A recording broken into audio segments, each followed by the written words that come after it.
Hi, my name is Dimple, but that part's simple.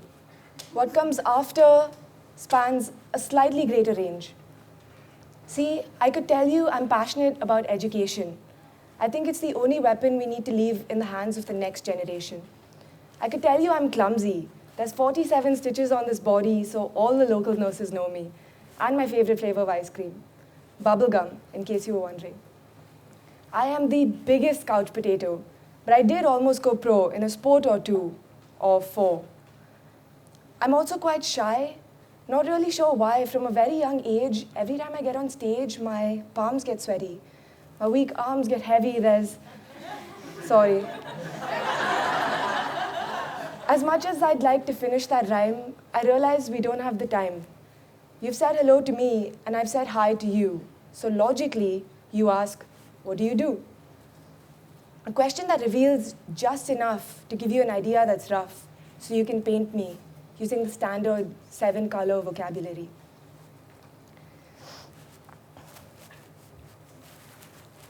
And honestly, the colors you pick are probably perfectly fine. The problem is that they're just not exactly mine. Anybody else relate to this? See, I normally wouldn't introduce myself that way. I'd say, hi, I'm Dimple, and I study computer science. And you'd awkwardly go, oh, cool. And then ironically start texting to get away from the tech geek. But see, you wouldn't be able to tell that I study computer science from all of what I told you before, even though it was all true, would you? Then why do we always think we can do it in reverse? Why do we think we can tell anything about a person from what they study, where they work, or any of the other arbitrary things we use to define people? It's just a human tendency.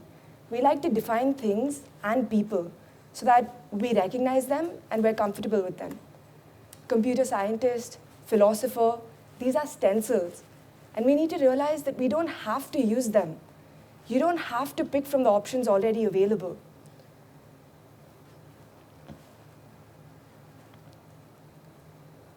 You don't have to pick from the options already available.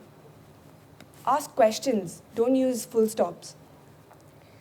And see, this is why I studied computer science. At 18, and even now at 20, I could never pick one fixed stencil. And computer science isn't really the study of anything on its own. It's used to accelerate other fields. It's kind of like vanilla ice cream.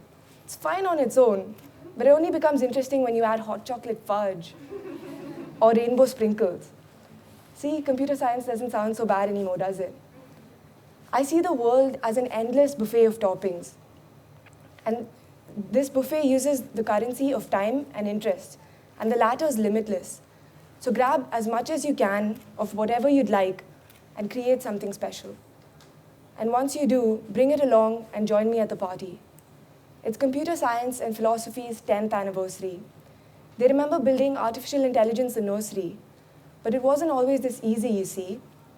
People said that their union was against the rules of society, but now they're in the best company.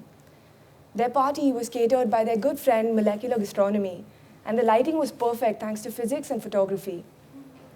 But see, the real star of the party was curiosity, because she's the one who saw from afar lonely computer science and drunk philosophy sitting back to back at a bar.